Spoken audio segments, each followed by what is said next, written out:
everyone. So it's Tips Tuesday.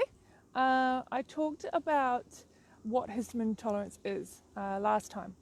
So this time I thought I'd talk a little bit about Mast Cell Activation Syndrome, or MCAS, and what that is and how that relates to histamine intolerance.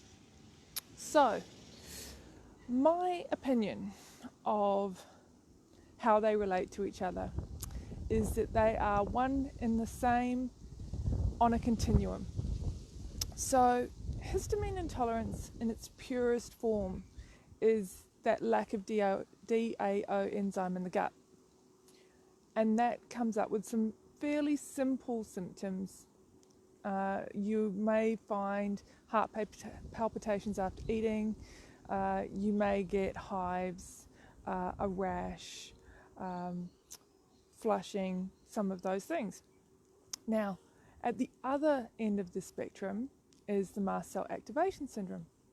With Mast Cell Activation Syndrome, you also get a lot of these similar symptoms.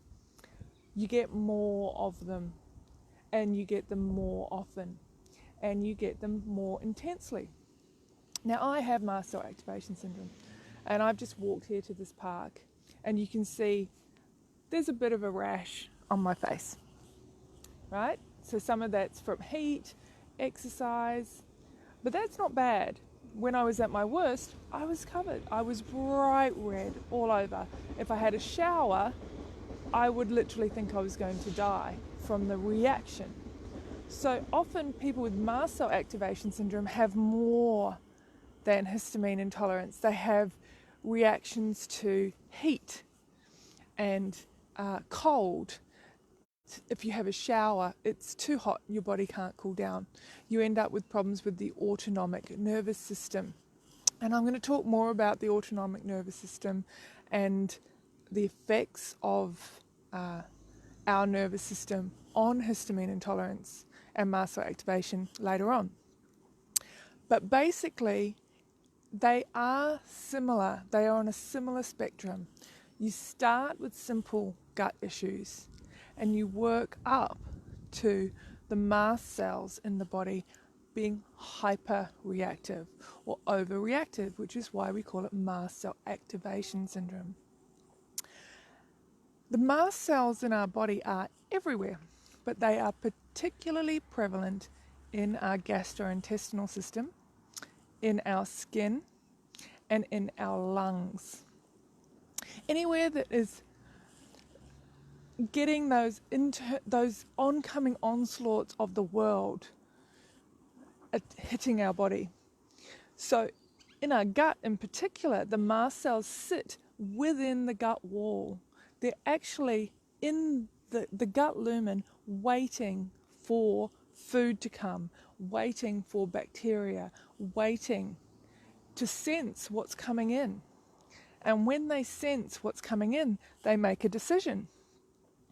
And normally, in a really well-functioning body, they sense what's coming in. They go, oh, that's safe, no problems, I'll allow it.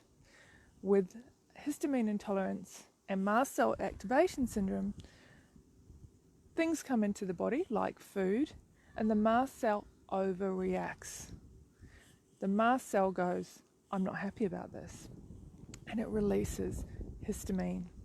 And as well as that, it releases a lot of other things. Cytokines, prostaglandins, many other cell mediators that tell other cells in the body what to do. And they tell them, especially other mast cells, to release more histamine. And so you end up with this cascade of histamine being passed throughout the body.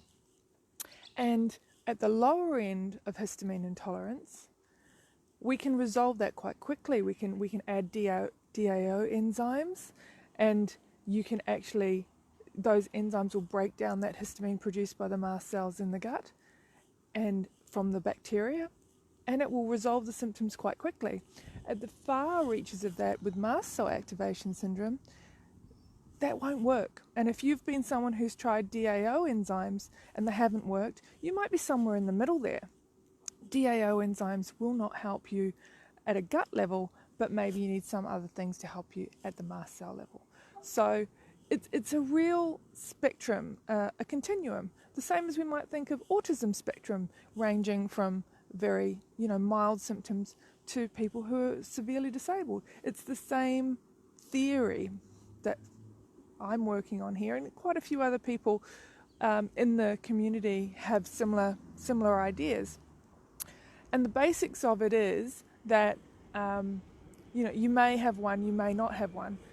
Diagnosing mast cell activation syndrome is quite difficult, so you may never get a diagnosis. Diagnosis doesn't even really mean that you're going to get a cure, because there isn't really one.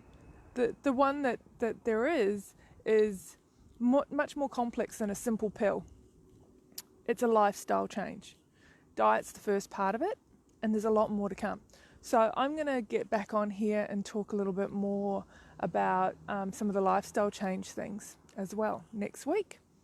So anyway, that was a bit longer than I expected it to be, but I will see you next week for Tips Tuesday. Bye.